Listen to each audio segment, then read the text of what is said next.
എന്റെ ഈശോയെ കാത്തുരക്ഷിക്കണമേ.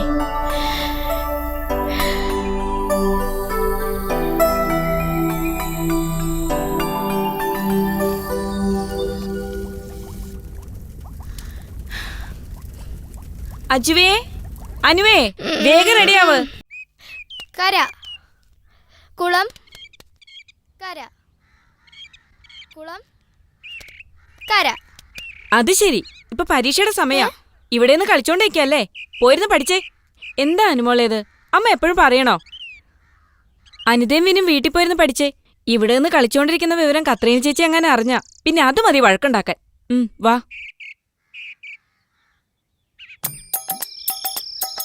എനിക്ക് ജോസിനെ ഒന്ന് കാണണം, എന്നിട്ട് അവനോടൊന്ന് ഹൃദയം തുറന്ന് സംസാരിക്കണം. ഹൃദയം തുറന്ന് സംസാരിക്കാൻ ഞാൻ റെഡി. പക്ഷേ ജോസ് അതിന് തയ്യാറായില്ലെങ്കിലോ? ജോസ് തയ്യാറാകൂലോ? കാരണം ഞാൻ അവനെ അത്രമാത്രം സ്നേഹിക്കണ്ട.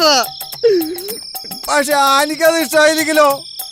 അവളുടെ ഇഷ്ടം നമ്മളൊന്നും നോക്കണ്ട, നമുക്ക് നമ്മുടെ ഇഷ്ടം നോക്കിയാ പോരാ. എന്നാ പിന്നെ ഞാൻ ജോസിനെ വിളിക്കാം. നീ വിളി. മോനെ ജോസേ, ജോസേ, നിന്റെ ഹൃദയമുള്ള കൂട്ടുകാരനേടാ. മോനെ, നിന്റെ നീളപ്പഞ്ചായത്താണോ? നിങ്ങൾക്ക് എന്താ വേണ്ടേ? എനിക്ക് 2 പെരിക്ക് വേണം. രാത്രി സമയത്ത് മദ്യപിച്ചു വന്ന് ജോസേനെ കാണാൻ ഞാൻ സമ്മതിക്കില്ല. അവൻ സമ്മതിക്കാലോ? നിങ്ങളൊന്ന് പോയേ. ജോസിനെ കാണാതെ ഞങ്ങൾ പോവില്ല. കുടിച്ച് വെളിവില്ലാതെ വീട്ടിലൊന്ന് ബഹളം ഉണ്ടാക്കാൻ ഞാൻ സമ്മതിക്കില്ല. നിങ്ങൾ പോ. ഞങ്ങൾക്ക് ഞങ്ങളുടെ ജോസ് മോനൊന്ന് കാണണം. നടക്കില്ലെന്നല്ലേ പറഞ്ഞേ? അവൻ നടക്കൂലെന്ന് അറിഞ്ഞോണ്ടാ ഞങ്ങളോട് വന്നേ. നിങ്ങളൊന്ന് പോകുന്നുണ്ടോ? ജോസിനെ കാണാതെ ഞങ്ങൾ പോവില്ല. എന്താ സബാനിയുടെ പ്രശ്നം? ഞങ്ങളുടെ ജോസ് മോനെ കാണാനായിട്ട് വന്നതാ. ഇട്ടിച്ചായ, ഇവര് മദ്യപിച്ചിട്ടുണ്ട്, എന്നിട്ട് ജോസേനെ കാണാൻ വന്നിരിക്കുക. ഞങ്ങൾ സമ്മതിച്ചില്ല. ഇവളിലേക്ക് സമ്മതം ആർക്ക് വേണം? നിങ്ങൾ രണ്ടുപേരും ഇവിടുന്ന് പോയേ. ഇവിടെ പ്രശ്നം ഉണ്ടാക്കരുത്. പ്രശ്നം ഉണ്ടാക്കിയ അടിച്ച് നിന്റെ കരനെ കുറ്റി ഞാൻ പൊളിക്കും. ഞങ്ങൾ തമാശ വന്നപ്പോഴത്തേക്കും മോളത് കാര്യാക്കിയോ? എന്റെ പൊന്നോ, എന്തിരു നാറ്റം. നിനക്ക് ആണുങ്ങൾ ഉമ്മ വെച്ച് മതിയല്ലടക്ക. നിങ്ങൾ പോയി കിടന്നുറങ്ങിയേ. ജോസ് ഇറങ്ങിയോ? ഉറങ്ങി. ആ ചെല്ല്. വാ മക്കളെ.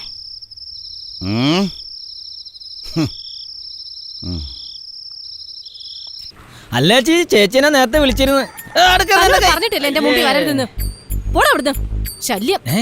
ആനിയ വെളുത്ത മണവാട്ടി. അല്ല ആനി, പലപ്പോഴും ഞാൻ ആനിയെ പല തരത്തിലും പല വിധത്തിലും ബുദ്ധിമുട്ടിച്ചിട്ടുണ്ട്. അതൊക്കെ എൻ്റെ ഒരു കുട്ടികളെയെ കണ്ട് മറക്കണം.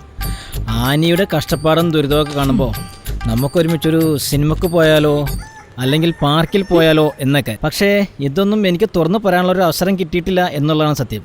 ഇനി എനിക്ക് കാത്തിരിക്കാൻ വയ്യ. വെളുത്ത മണവാട്ടി പോയാ?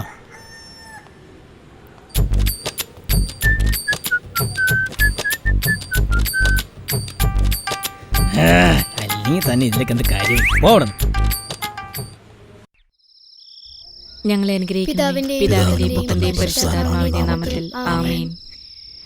സ്വർഗ്ഗസ്ഥനായ ഞങ്ങളുടെ പിതാവേ, അങ്ങയുടെ നാമം പൂജിതമാകണമേ. അങ്ങയുടെ രാജ്യം വരണമേ. അങ്ങയുടെ തിരുമനസ്സ് സ്വർഗ്ഗത്തിലെ പോലെ ഭൂമിയിലുമാകണമേ. ഇന്ന് ഞങ്ങൾക്ക് തരണമേ. ആനി, കരണ്ട് പോയല്ലോ. ആ മെഴുകുതിരി ഒന്ന് കത്തിച്ച്. പവർ കട്ടൊന്നും അല്ലല്ലോ, പിന്നെ ഇതെന്തു പറ്റി? നാളെ തന്നെ ആ ലൈമ ശശിയെ വിളിച്ചിട്ട് എല്ലാം ശരിയാക്കാൻ പറയണം. ശരി ജോസേട്ടാ.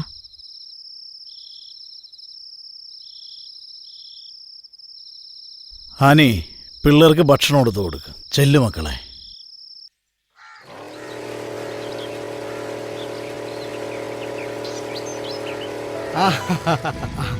ഞങ്ങൾ ചേച്ചിയുടെ വീട്ടിൽ നിന്ന് വരിക. സപ്ലൈ ശരിയാക്കിയിട്ടുണ്ട്.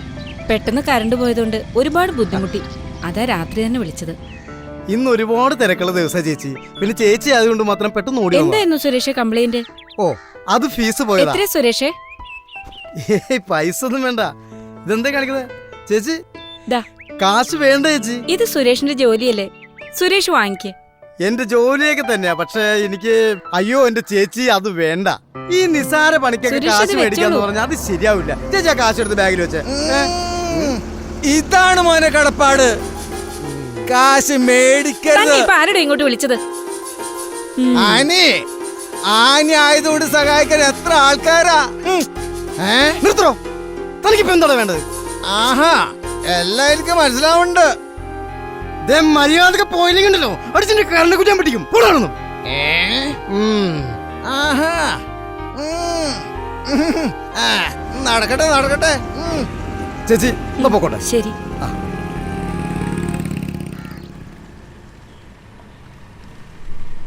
നീ വിളിക്കണോട്ടോ. ജോസേ, നീലപ്പാ കേറി വാ. പാവം കിടക്കണ കിടപ്പ് സഹിക്കൂലാട്ടോ. എന്തൊക്കെയുണ്ട് വിശേഷങ്ങൾ? കുറെ ദിവസങ്ങളായല്ലോ കണ്ടിട്ട്. അല്ല, പറയേണ്ട കാര്യങ്ങൾ പറയേണ്ട സമയത്ത് അത് പറയാതെ മനസ്സിൽ മറച്ചു വെച്ചിട്ട് കാര്യമില്ലല്ലോ.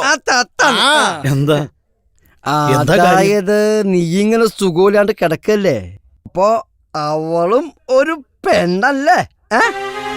നിങ്ങൾ എന്തീ പറഞ്ഞു വരുന്നത്? വേറൊന്നുമല്ല, നിന്റെ ഭാര്യ ആനി അവളുടെ പോക്കത്ര ശരിയല്ല. നിങ്ങള് എന്താ പറഞ്ഞത്? ഇട്ടച്ചൻ മുതലാളിയും ആനിയും തമ്മില് പിന്നെ ആയിരത്തീശൻ ശയ്യായിട്ട് എന്തൊക്കെയോ ഇടപാടുണ്ടെന്നാ ഇപ്പൊ നാട്ടിൽ കേക്കണ. നേരത്തെ ഞാൻ പറഞ്ഞില്ലേ അവളും ഒരു പെണ്ണല്ലേന്ന്. എന്താണ് ദ്രോഹി നീ എന്റെ ആനിയെ പറ്റി പറഞ്ഞത്?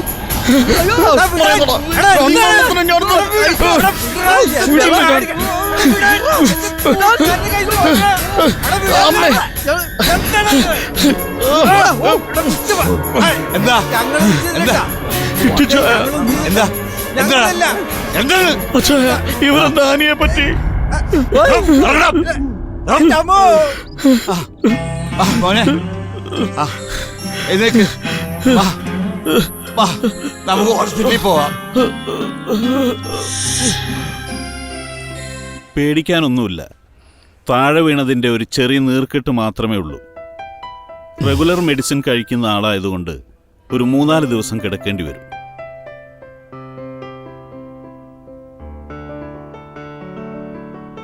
തൽക്കാലം കഴിക്കാനുള്ള മെഡിസിൻ എഴുതിയിട്ടുണ്ട്.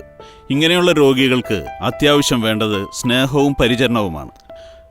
ആനിയെ പോലെയുള്ള ഭാര്യയെ കിട്ടിയതിന് ജോസ് ദൈവത്തോട് നന്ദി പറയണം. ശരി, റെസ്റ്റ് എടുക്ക്.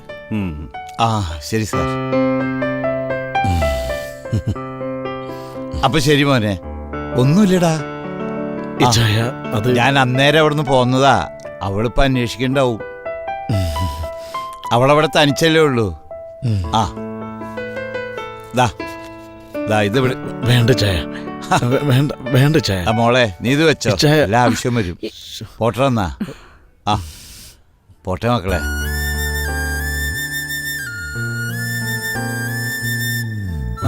മക്കളെ ഡാഡി വന്നേ. സ്കൂളിൽ നിന്ന് നേരെ ഇങ്ങടാ വന്നേ. എന്തായി? ജോസിന്റെ കാറ്റ് പോയോ? മിണ്ടിപ്പോരുത് കുരുത്തം കെട്ടവളെ. കട്ടിൽ നിന്ന് താഴെ വീണ് കിടക്കുന്ന ഒരു രോഗിയെ പറ്റിയാണോ ഇങ്ങനെ പറയുന്നത്? നിങ്ങൾക്ക് എന്താ ജോസിനോട് ഇത്ര കമ്പം? എടി, മനുഷ്യനെ മനുഷ്യനായി കാണാൻ ആദ്യം പഠിക്കണം. ചെകുത്താന്മാർക്ക് അത് പറഞ്ഞാൽ മനസ്സിലാവില്ലല്ലോ. ആ, നിങ്ങൾ ദൈവവും ചെകുത്താനും ഒക്കെ കളിച്ചു നടന്നു. അവസാനം വീട് അവര് കൊണ്ടുപോകും. നിന്റെ ഒട്ടുക്കത്തെ ഒരു വീട്. എന്റെ മനുഷ്യനെ, ഇപ്പൊ അവളും കുടുംബം ആശുപത്രിയിലാ.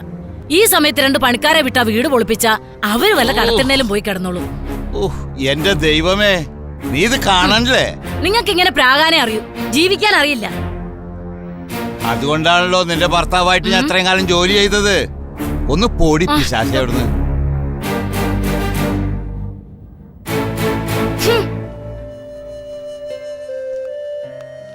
ആ നോട്ട്ബുക്കും പുസ്തകമൊക്കെ വേഗം ബാഗിലെടുത്ത് വെക്കേ.